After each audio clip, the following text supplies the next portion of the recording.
Welcome back, listeners, to another episode of A Hero's Welcome podcast. I'm your co host, Maria, and here with my divine bestie. That's me. It's on record. It's me, Liliana Bela. Thank you for joining us today. I'm very playful because I'm tired, but I'm excited to be here. And I think because of that, we started talking, Maria, right, about conferences. It's This is conference the season. time. So Yes. more than likely, when hopefully when you listen to this, you just start thinking about conferences are brutal. Oh They my tend gosh. to coincide on the same cycle. Yes. If you are a caretaker, you have to think about, can I go? What about kids?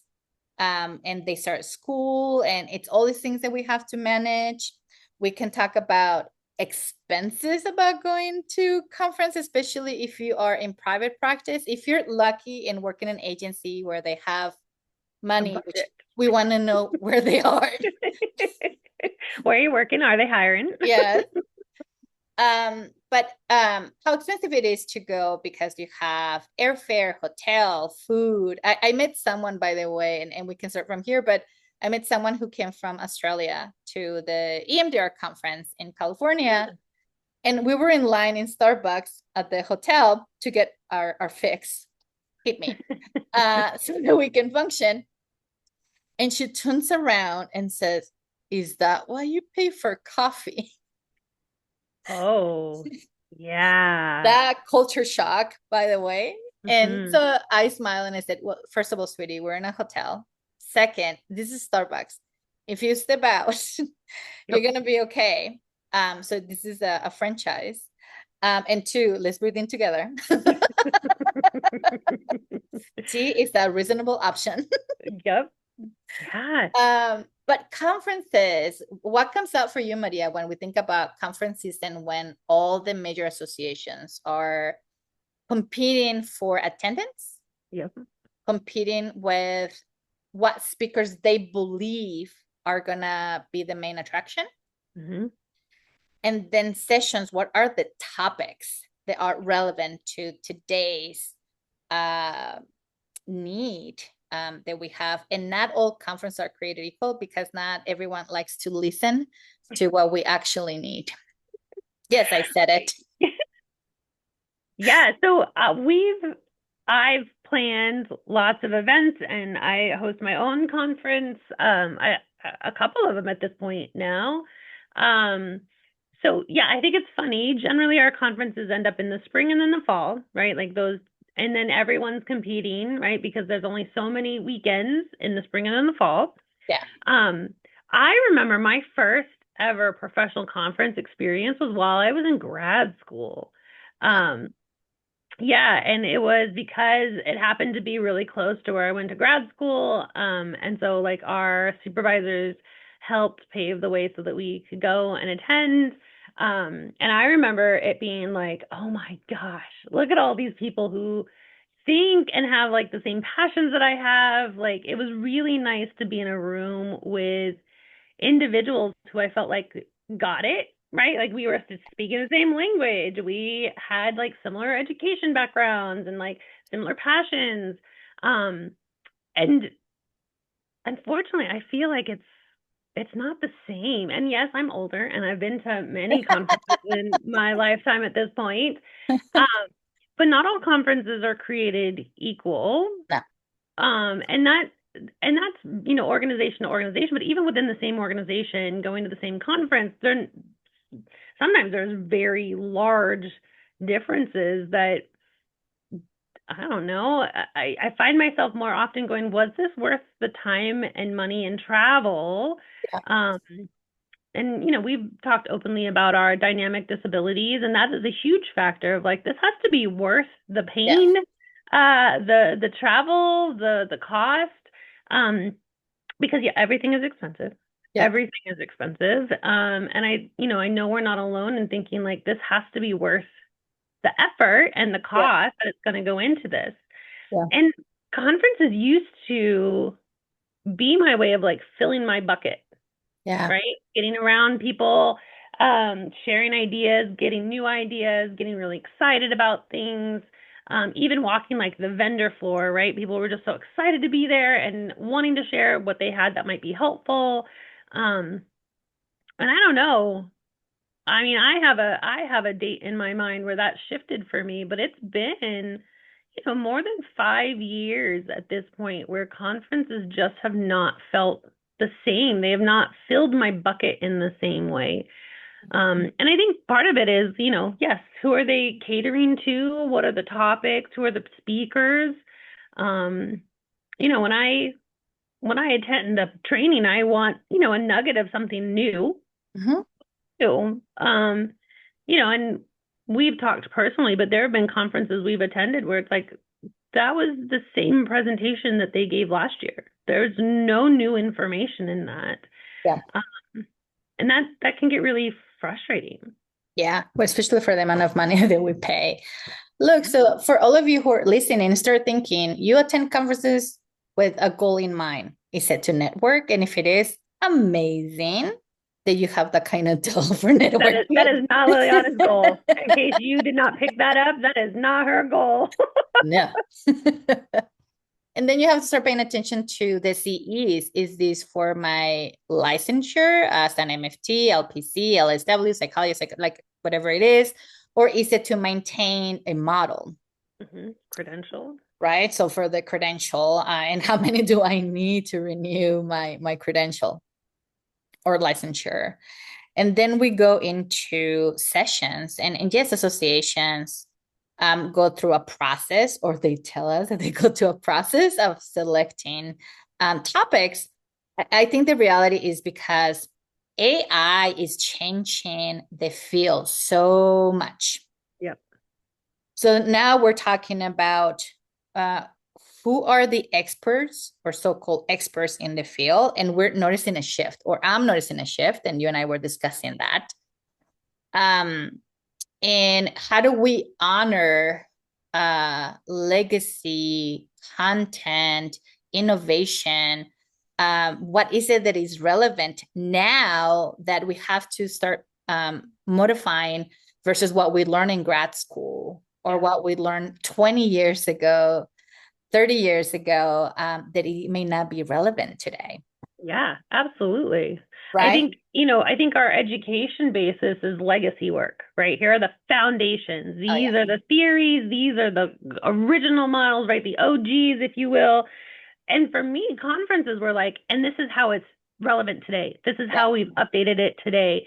And that seems to not be as prevalent as it used to be. I feel like a lot of the conferences I've been attending lately are it's grad school reminiscent, right? It's like, well, this is the historic reason we do it this way. And you and I, we've been very open that we're out of the box thinkers and that we're system thinkers Yeah. in the way that, like, great that that's been the system, but why? It Yeah. doesn't need to stay that same way. And that, I think, is where we're getting that friction from some of the conferences is like, this is not as relevant today to the people who are practicing today. Yeah. So, for all of you who are out there, and if you are involved in this process, the idea is how are we listening? How are we getting feedback from therapists to keep them engaged? They're the ones spending the money so the conferences can be successful. Those are the ones who are going to be talking about your conference and letting others know if it's worth the investment or not. Yeah. And Yeah. then how do we balance?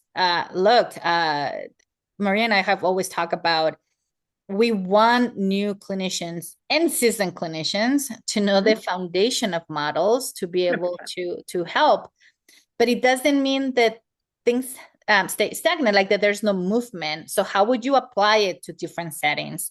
How would Mhm. you apply it to the need that we have right now, since we're talking about how anxiety and depression are so prominent in our society because of social media and the isolation that our clients are coming in? Or in my case, when I go into, that's great. Tell me about migrants. Tell me about culture. Culture not from stereotypes, but culture from people actually becoming global entities.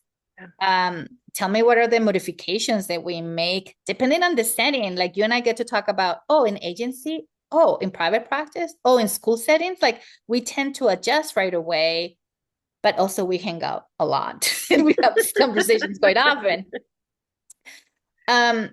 But we go to conferences thinking it cannot be just one way. Yeah. And I think that is the miss of some presenters and some organizers. And even like you and I, we go to conferences a lot that we're like, those are even the same slides from last year. Come on, dude. Like just change at least the font or color. Like do something. Yes. Yeah. I think we're beyond the rinse and repeat, right? Yeah. Like that doesn't cut it anymore. I think and again, we have more access to global information that, we do desire more and better and different. Yeah. And if that's not what you're looking for and you're going for a different reason, fantastic. I hope that you find it. But for many of us, these conferences are a big commitment financially, but time wise, if you're in private practice, that's, client hours that you're putting on hold. I want to get as much out of it that I can, right? I want, if those CEs can double dip, I want CEs that are going to double dip, right? And like I love being infused with other people's energy and excitement for what we're doing and what's going on. That always helps fill my bucket. But yeah, I think too, we have so many offerings now. There's Yeah. so many different ways to get your CEs, Yeah. so many conference offerings. Um, I think I've also hosting my own, I get really picky because I've worked behind the scenes now that some things I'm like, it's not that hard.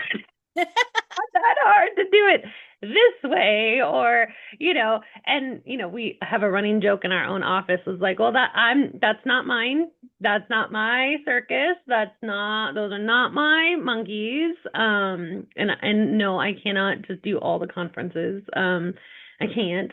I don't want to. I like the ones I'm doing. Um, but it's also, we talked earlier too, not necessarily recorded, but like there's a level that you and I hold ourselves to professionally, and we extend that to when we are attending other conferences, we attend other speakers, we even just trainings, we are very quick to be like, is this at my level or not? Yeah. You know, um we went to a leadership symposium together, and both walked away kind of feeling of like that it kind of missed the mark for us. And we also sat with some lovely people who like this was definitely filling their bucket. Yeah. Definitely filling their bucket. And I think that's another difference is where you are professionally in your career. Yeah. What do you need? And is that conference giving you what you need, or are you just checking boxes? Yeah. Oh, I love that you brought that up because I was thinking of that of now you and I, because we're so seasoned, that's right, I said it. We go into, is this description for someone who's just starting, someone who's in the middle, or someone who's been here for a while? Like, what is the Yeah, language they're using? And absolutely. sometimes, right, we'll go to something that is for beginners, like, let's go get a refresher. Let's go see. So they all are needed, but we need a description of who is the intended target here. Mm-hmm. Because then we go into like some sessions and we're like, this is outdated. Yeah. Even like to present it as someone who's just starting. Let me go and clarify that. And at some point we're like, wait a minute, I'm not even getting paid to clarify this. I'm just gonna be quiet. Yeah, some of it can be too general, and then we've also experienced the other one where it was like it's too niche. Oh Like yeah. that doesn't apply to me and my practice and my community, and I don't know how to use that information in a way that would apply to my practice, my community. Yeah. Um, right. So I think too, like we honor that there's a balance that's needed. All the things are needed. We're just a little bit more picky. Yes. But I'll bring this point without naming the conference because then you won't know, and I don't want to hear any complaints. But like I went to a conference this past week, and like I remember the first keynote was talking about supervision consultation. Mm. And the way that I remember, I approached the keynote who was from the UK, Mm. a different perspective than, it's still Western, but it's a different perspective than the US. So I had to ask him questions, which I'm like, when you have time, because I don't want to, like, you just came out, like, it's thank you. And I have so many questions for you. The following day, the keynote was a lady from Australia. Again, Mm. still Western, but we were talking about a different perspective working with children. And that's why I was like, let me pay attention to you. Like, what do you do? How do you do it? And she was talking about assistance, which is the language that you and I love. We do. I'm not saying that conferences have to bring international speakers. We have good speakers in the US. However, I just mentioned different in keynotes. They complemented each other, but they were so different that kept us all asking questions and wanting to know more. Yeah. Then we go into the sessions, and I love that in this conference I pick part one, part two in sessions, because I was like, I want you to see how you build it up.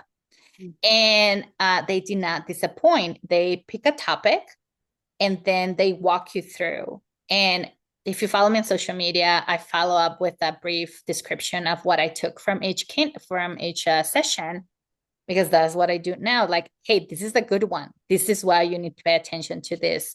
And I ask questions. And I do that with everyone that I go to. But I'm sharing this because I think you and I, Maria, because we're so seasoned, also we're presenters. We don't like recycling information. What I appreciate about these two presenter keynotes too is that they use AI for graphics. Oh, interesting. And one of the gentlemen talked about how he had ChatGPT and Cloud competing to see which one came out with the better graphic. Started laughing. I shouldn't, because it was so inappropriate, but I was like, oh, I never thought about it. So instead of shaming people for using AI, they were talking about, no, this is how you can use AI, because Mhm. we're adult learners and we learn differently. And some use graphics, like the way that they were talking about it, it was a, can we be creative on how to use it? AI is here to stay. It's Yeah. not going anywhere.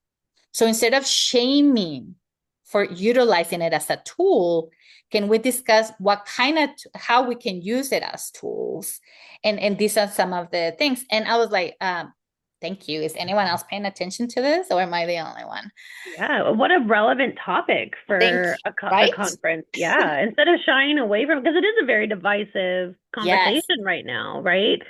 Yes. And it isn't, you can have your own opinion. It's not black and white. We in my community, we're fighting a data center that they're trying to put Yes. up, and we don't like the way that is being done, and we don't want it in our community. And absolutely, like your Google Chrome search now is AI powered, right? Mhm. Like we can be conscientious consumers and be ethical, and we can't shy away from these conversations, Mhm. even knowing that we're going to make half of the room upset. Yes. And by the way, same conference, we had a session where someone took the AI and ethics in our field. Hmm. So also an amazing, right, which is like, what is it that we need to be aware as therapists? What is it that we need to be aware of supervisors? What is it that we need to share with our clients? Such a beautiful, very thoughtful way of presenting. Yeah. So these are, so this is a conference that I was like, how do I take care of myself? Because I cannot attend every single session. I'm not new to the field where I thought I have to attend everything. You know who you are. We were all there once.